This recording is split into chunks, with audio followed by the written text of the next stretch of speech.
عاقبة للمتقين.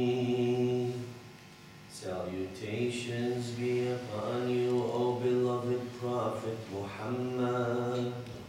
Salutations be upon you, O beloved Imam Ali. Salutations be upon you, O Lady Zahra. Salutations be upon you, O beloved Imam Hassan. As-salamu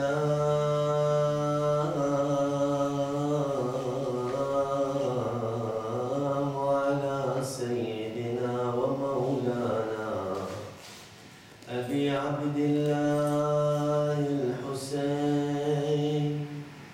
As-salamu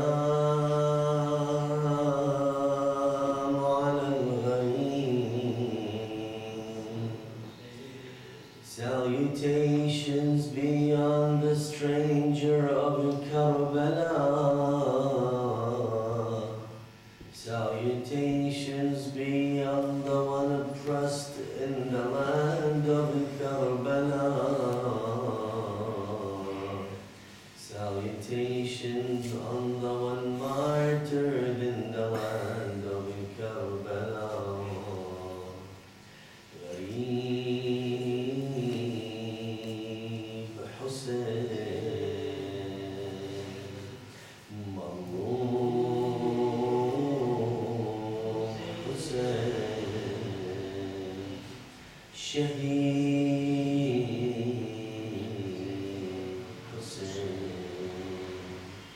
Dear brothers and sisters, they say the night before the last day where Imam Hussein alayhi salam was killed and martyred, they say Lady Zainab alayhi salam was looking around trying to find where Imam Hussein alayhi salam was. She looked around from one tent to another.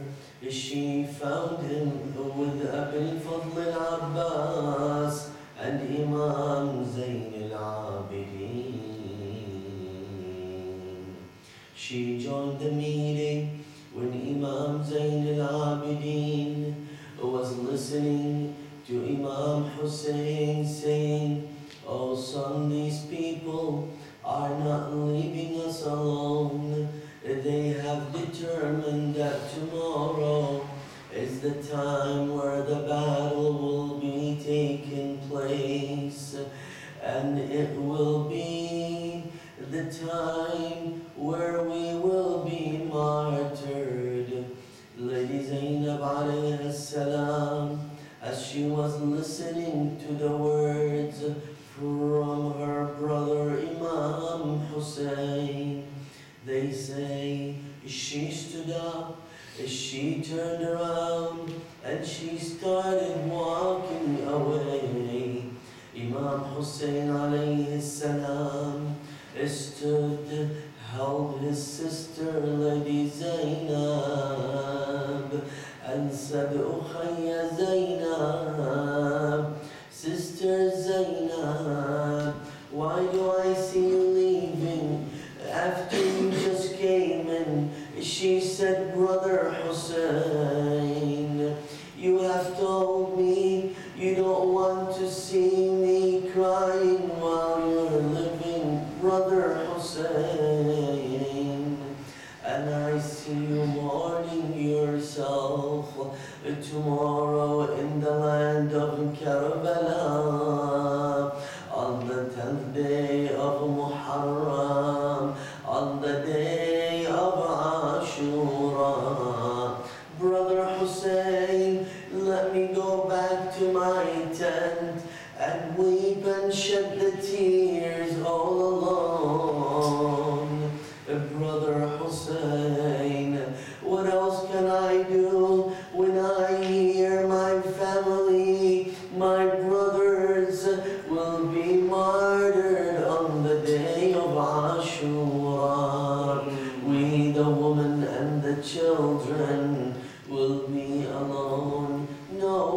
to protect us, no one to take care of us. غريب حسين مظلوم حسين شهيد حسين يا ليتنا كنا معكم سادتي فنفوز فوزا عظيما صلوات اللهم صل على محمد وآل محمد. Brothers and sisters, Assalamu alaikum wa rahmatullahi wa barakatuh. The Almighty Allah says in the Holy Quran, أعوذ بالله من الشيطان الرجيم بسم الله الرحمن الرحيم أمن يجيب المضطر إذا دعاه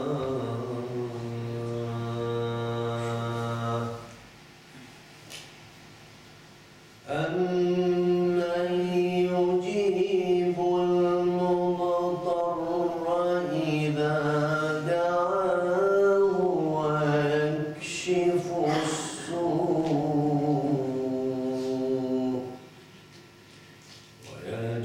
ويجعلكم خلفاء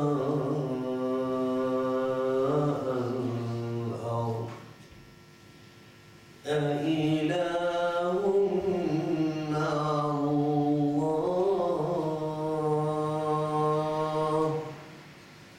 قليلا ما تذكرون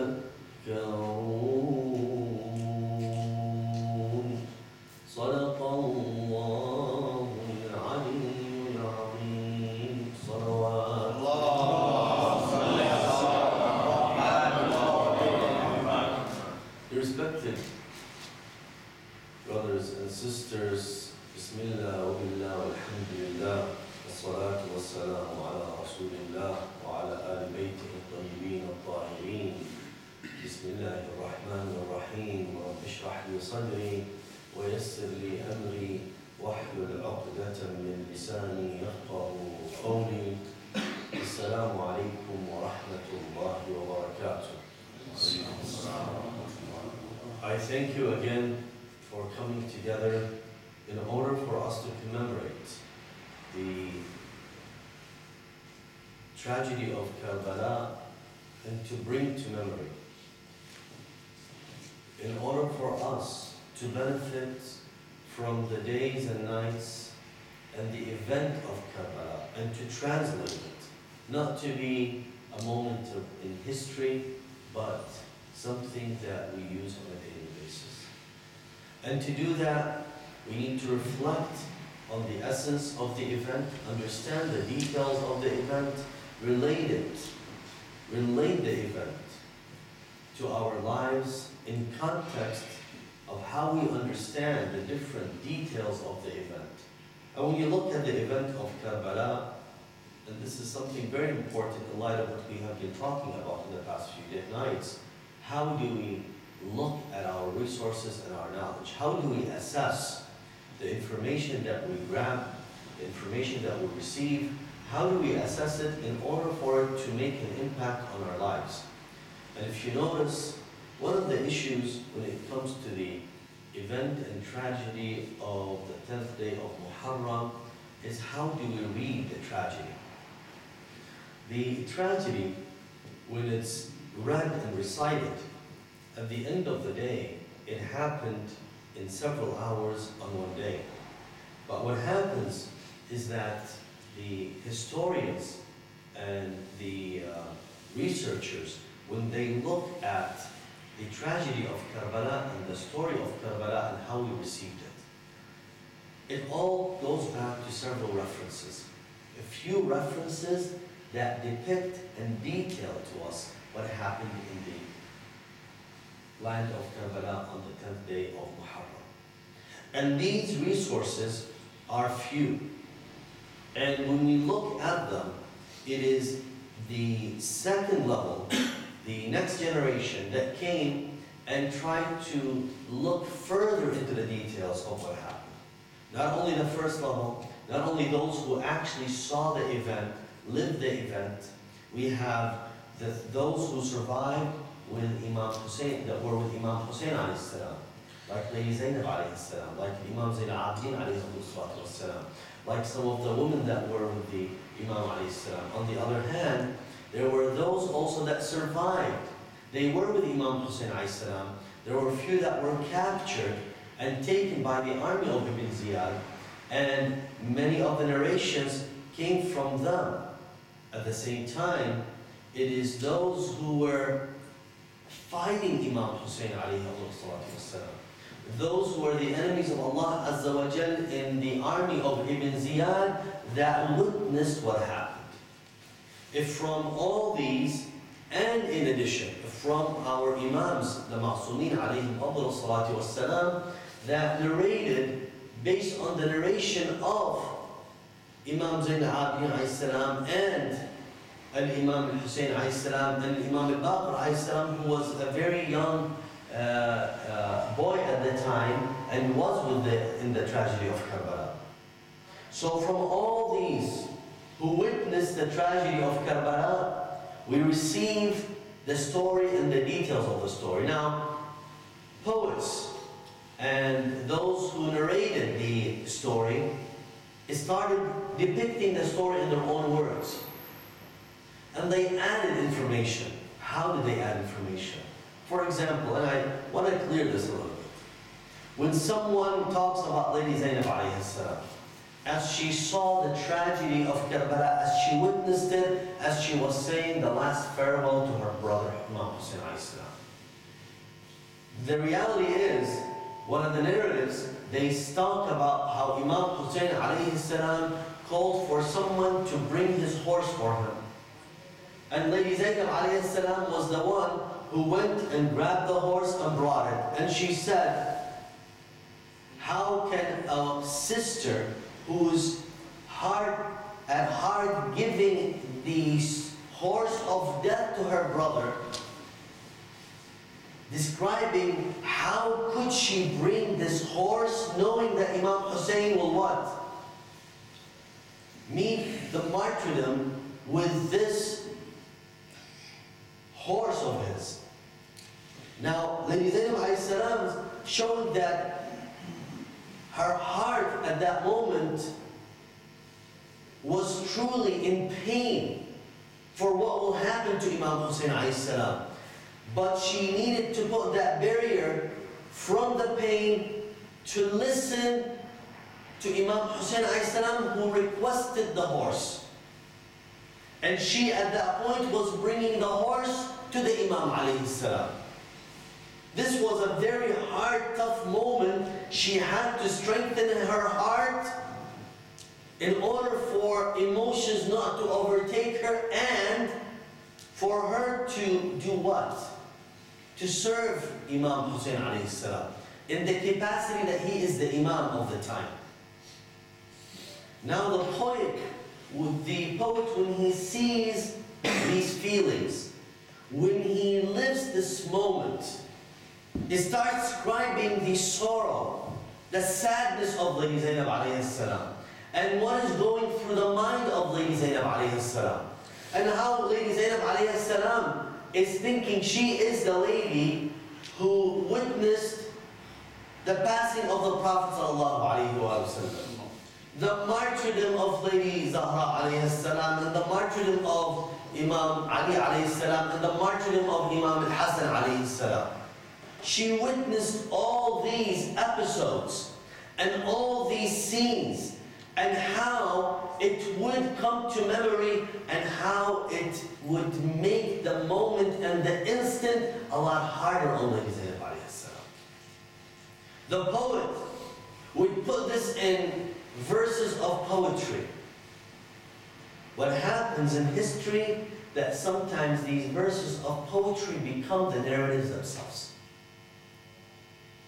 And therefore, at times we might have issues depicting and narratives depicting the story of Karbala, not that it's really happened in the details as the narratives describe them.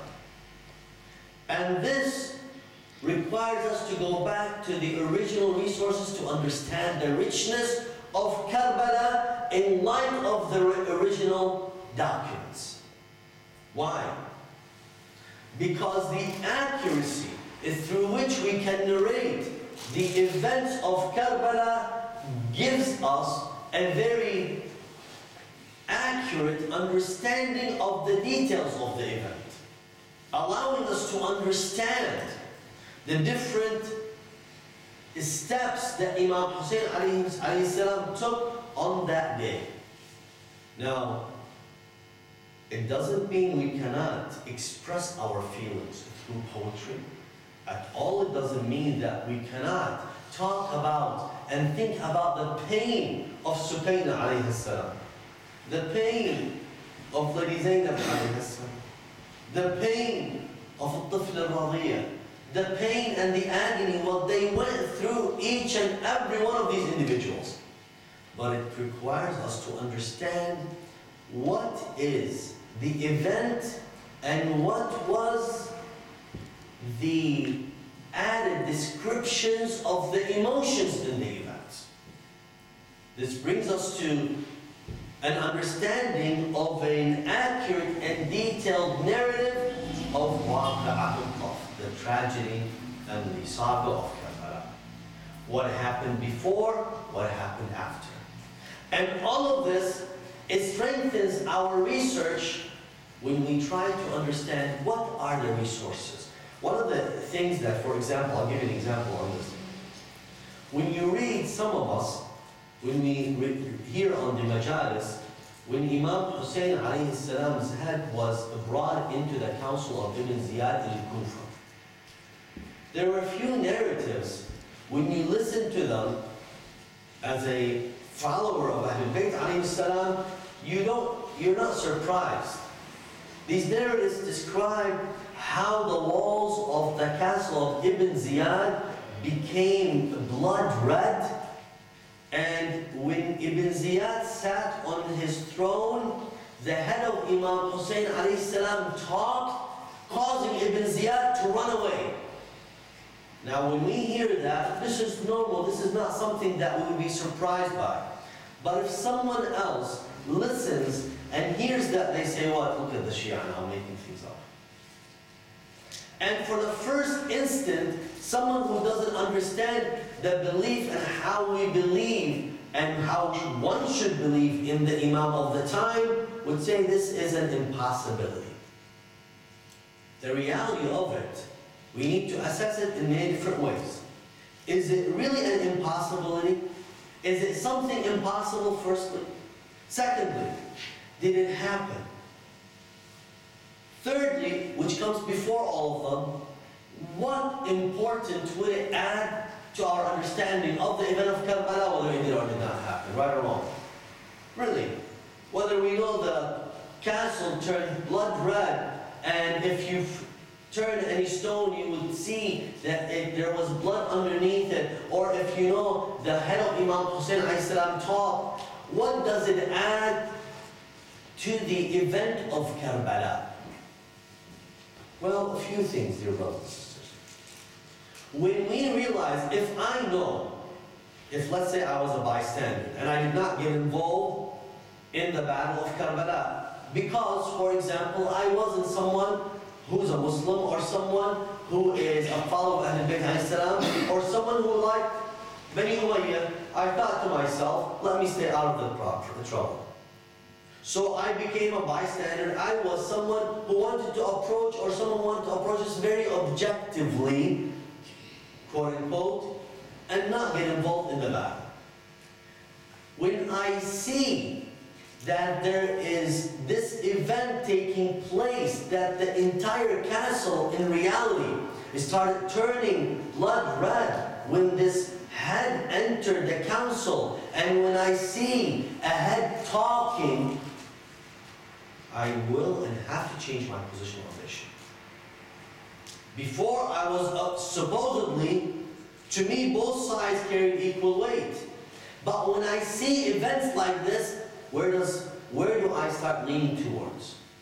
Obviously, that whatever happened to this person with his family was wrong and was oppression.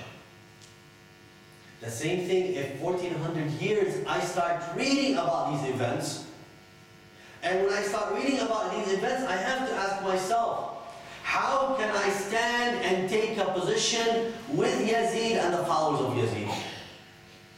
So these events, when I listen to them and when I go and research them, if I can prove them, they do bring something to the table.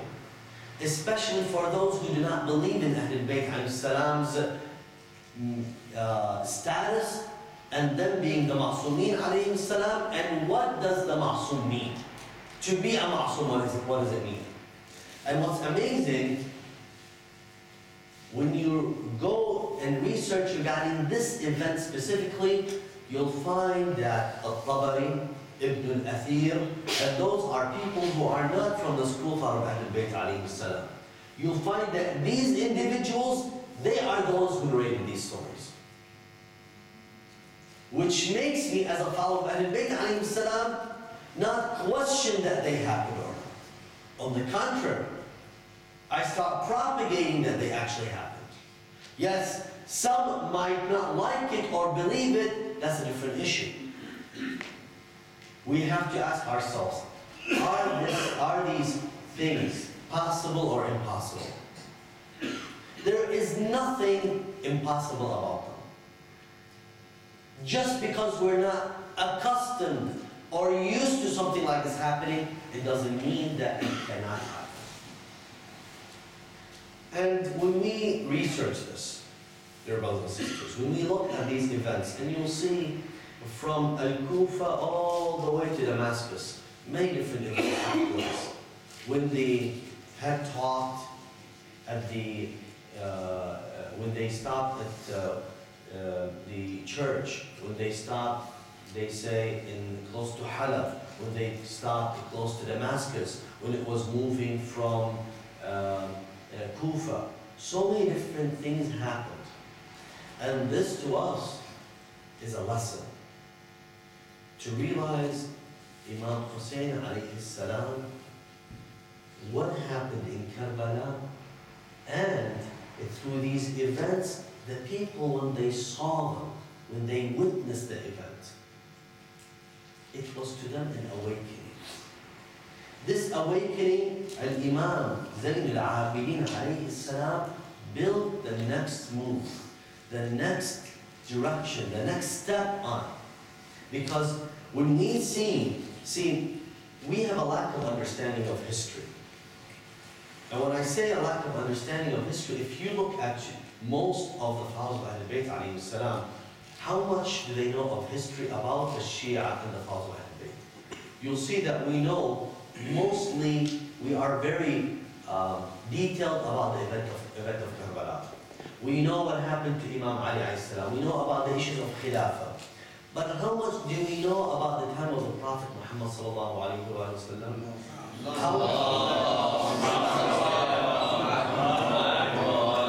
I want to point out one thing. How we approach history. Most of us approach history is through our Imams alayhi salam. And I'm not saying it's bad, but I'm saying look at it and let's describe it, and then I'm going to tell you the other way of looking at history. We know of the history of Imam Ali alayhi salam, of Imam al-Hasan alayhi salam, of Imam al-Hussein alayhi salam. Then we start knowing history through understanding Al-Imam Zayn al-Abidin alayhi salam, Al-Imam al-Sadiq alayhi salam, Al-Imam al-Baqir alayhi salam, Al-Imam al-Sadiq, and we go down the list. And this is how we try to approach history, understanding the Imam himself to know the history of the time. And as soon as we get close to the time of the occultation of the 12th Holy Imam, you'll see a disconnect. Why? Because the Imam went to occultation. So how much history do we know after the time of the Abbasids, after the occultation of the Imam alayhi salam? We know very little. Why? Because we stopped relating history through the Imam. The Imam is an occultation, so there is no history for us. And this leaves us with a void of 1,200 years of history. The occultation happened around 250 after Hijrah, and today we're about 1,400 after Hijrah. That's about 1,200 years. These 1,200 years, dear brothers and sisters, to understand Shia Islam, we need to realize at the time of Imam Ali alayhi salam and the Prophet Muhammad sallallahu alayhi wa sallam, when we see the number of Shia, the Imam alayhi salam had very few people with him. Very few people after the departure of the Prophet sallallahu alayhi wa sallam. Abu Dhar, Ammar, Al-Muqdad, Salman, these are few individuals. But now today, followers of Ahlul Bayt make over 25% of the Muslims worldwide. That adds up to at least 200 million plus. And we're being very conservative on the numbers here. And when we look at the 12 or Imamis, don't look, it's wrong to look at us. Here are 25% Shia and the rest of the Muslims. No. We were categorized alongside the different groups. Today, we have the Hanafis, the Hanbalis, the Shafi'is, the Malikis, and we have many different others that we don't know of. When we look at these groups and we look at the Ja'faris or the Shia 12ers, we're not a minority anymore. We are not a minority. On the contrary, we at times are the ones carrying the weight. And if you look at today globally what is happening, we're the one who dictate the future of the regions. We carry such a big weight that we need to realize it. But in order for us, see, Shia Islam and Muslims and Shia Muslims, as Muslims, we need to realize our history. Why? At the time of occultation, unfortunately today, some of us feel and start thinking that we are making the history disconnected of any previous events. Let me emphasize on this point. I become, as an individual, I start doing something. When I start doing it, and yesterday, if you remember what I said, if you don't learn from history, you'll repeat it yourself. So if I, as an individual, start an experience independent of any previous experiences, what are the possibilities and the probability that I will make mistakes? The possibilities are high, and the probability, it's more probable that I will make more mistakes, right or wrong. Why? Because I don't have a base to go and measure against. Especially that I am working at the time of occultation. What does that mean? It means that at the time of occultation, I have what I think a disconnection of somehow from the Imam alayhi salam. So it says that now, which is not correct, by the way. Inshallah, the coming nights, I will clarify that. Which now says, I need to start an experience. Before, the Shia Muslims were living, the followers of Ahlul Bayt were living under the authority, the direct authority of the Imam. They had an issue, they went to the Imam. They had a question, they went to the Imam. So now, in 2011, as I try to make history as a Shia Muslim, how do I make it? I make it now because I do not have the Imam alayhi salam, at least some of us think that I don't have him to go and ask him a question, to ask him for leadership, to ask him for guidance. So I have to start making my own experience based on my own knowledge as a direction for Shia Muslims. And that is a deadly mistake. Why? Because if I do not learn from the 1,200 years of richness, of history that I have as as Shia Muslims in occultation, I will absolutely make mistakes. And this is what happens. Today, we make so many mistakes as Shia Muslims because we do not work as a continuation of 1200 years living in occultation. We're not benefiting from the time of الشيخ الكليني, الشيخ الصدوق, الشيخ الطوسي, الشيخ المفيد, علم الهدى, الشريف الرضي. I'm not benefiting from the time of العلامة الحلي, of المحقق الحلي, of الشهيد الأول, الشهيد الثاني. I'm not learning of the experiences of Ibn Tawus, of الوحيد البهبهاني, of Sheikh al-Kashf al-Ghita. I'm not understanding what they went through. As I live history, the same history they lived. A history in occultation. These names are the names of our jurists and leaders who led Shia Muslims through time, from the time of occultation until today. We have Sheikh al-Ansari, we have Mullah al-Akhud al-Khurasani, we have Sheikh al-Shari' al-Asfahani, we have Sayyid al-Hakim, we have the Sayyid al-Khou'i, we have al-Mirza al-Naini, we have the Sheikh Naraqi, we do not understand that we are not connected to this wealth. From all the names that I mentioned, you probably identified Sayyid al-Khou'i. If I say Sayyid al-Khumaini, if I say Sayyid al-Sistani, we identify with these names. But these names did not come out from nowhere. They did not create an experience that is not built on depth. These individuals, these scholars, and these leaders, what they did, they benefited from 1200 years of scholarly work in the time of occultation. And they shaped the now based on it in order for them to shape the future. The future is what? Is understanding whatever they are trying to do in context of the Imam, the 12th whole Imam alayhi salam. But at the same time, the Imam is an occultation. How do we create the solution? Therefore, I see many activists, many young men and women who are,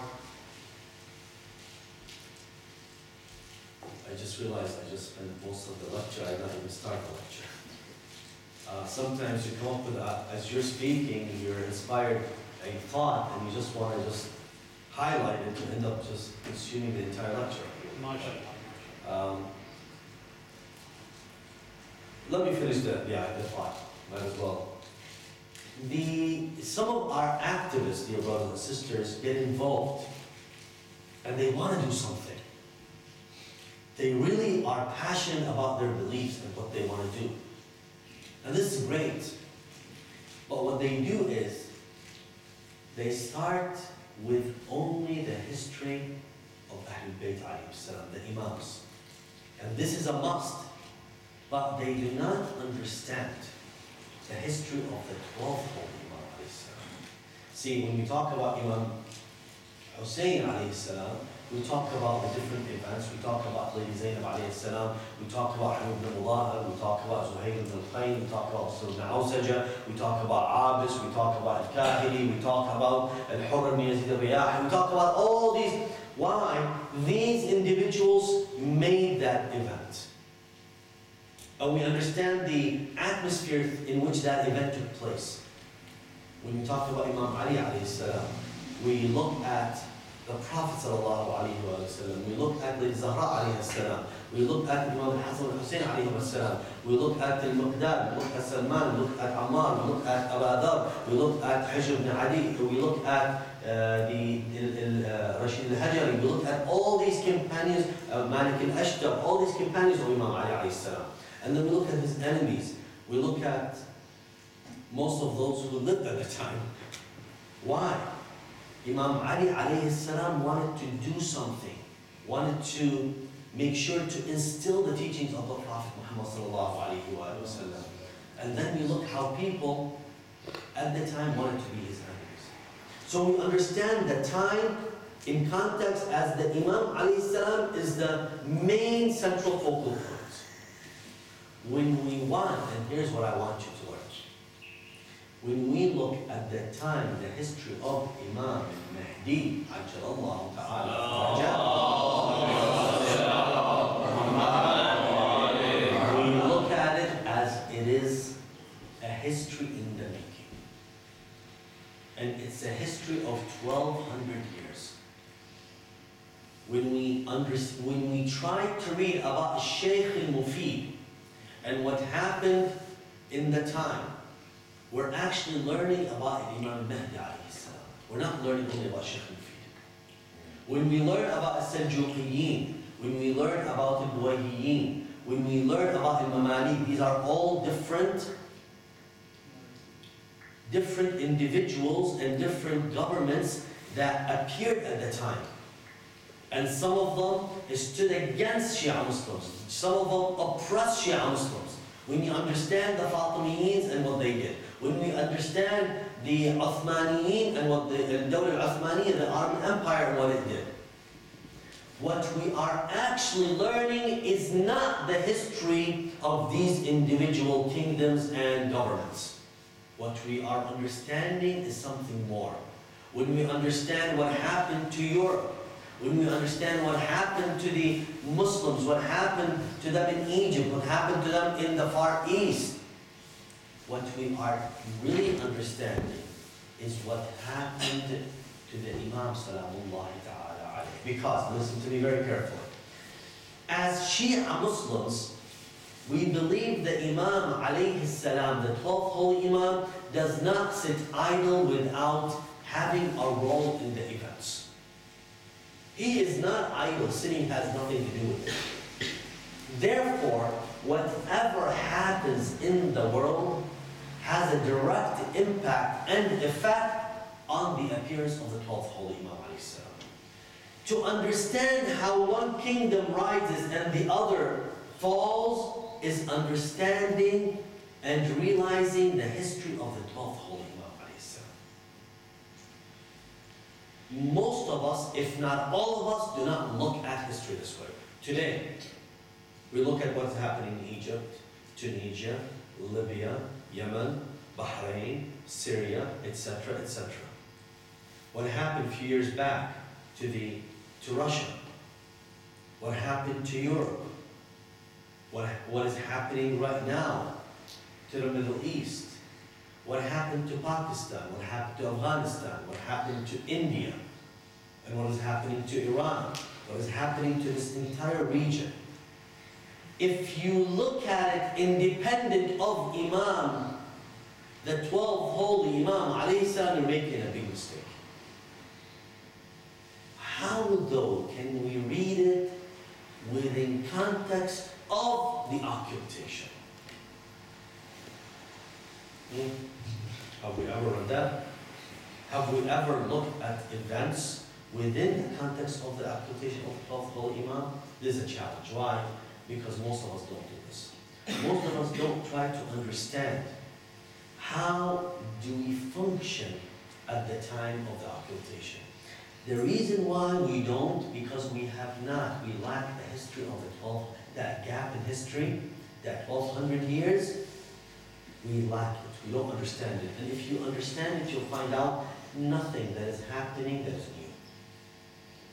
Every event happening in the world is just a repetition of what happened before. There is nothing new. The players are replaced, the names are changed, but the same thing is happening. Why? Because as humanity in its entirety, not as individuals, you remember what I said yesterday and today? We do not learn from history, therefore we repeat it.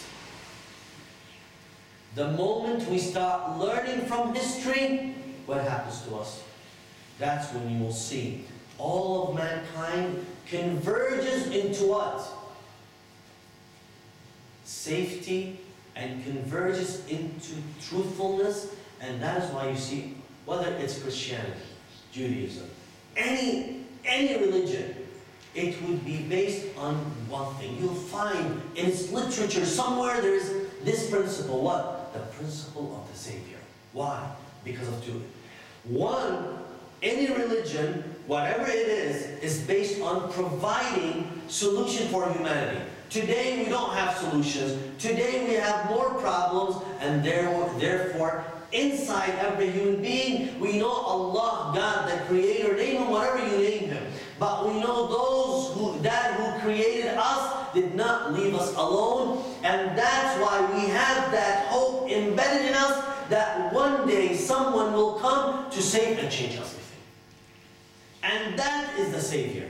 You'll find Him in every religion, in every belief, in one way or another. And that's why all of humanity will converge into this belief of the Savior. When He appears, they might name Him differently, but they will know He is the Mahdi alayhi salam. And that's when actions speak louder than words. And that's why we need to even understand the time of appearance within context of this theological base. In your mind now, review in your mind. When we talk about the appearance of the Imam, the swords happening, the rise of the Imam, and the horses. When we have airplanes and fighter jets that go break the speed of sound, we're still thinking about horses. How does it happen? Really, how does it happen? It's because we stopped thinking about the history of the Imam 1200 years. We're not living it today. We're not engaging our lives with the Imam and making the Imam part of our now. And I wish we even make him part of our history. We made him part of a history that stopped 1200 years. At the age 5, it's done. We'll see you when you're, I don't know, 1400 years later or 1200 years later. That is a problem. Unless we solve that issue in our minds, let me tell you, we will never decipher and decrypt this understanding of the appearance of the Holy Imam. And that's why when some of us say, is it possible that amongst 200 million Shia, until today we don't have the 313 to make his appearance happen? First, the 313 is not the requirement. In our narratives, we say that 313 are already available. At all times, the Imam alayhi salam has 313 spread throughout the globe who are in direct contact with him. We have some narratives that say when any of the 313 dies, he is replaced by another. That's not the issue. It's the preparedness of the 200 million. Not only them, but the entirety of humanity. How? How are they prepared? How do we prepare their mindset? How do we prepare their ideas? How do we prepare their thoughts? And this is where you come in place, where you and I. When we start understanding, and I'm not saying, see, we don't want to change from the conspiracy theorists to the occultation theorists.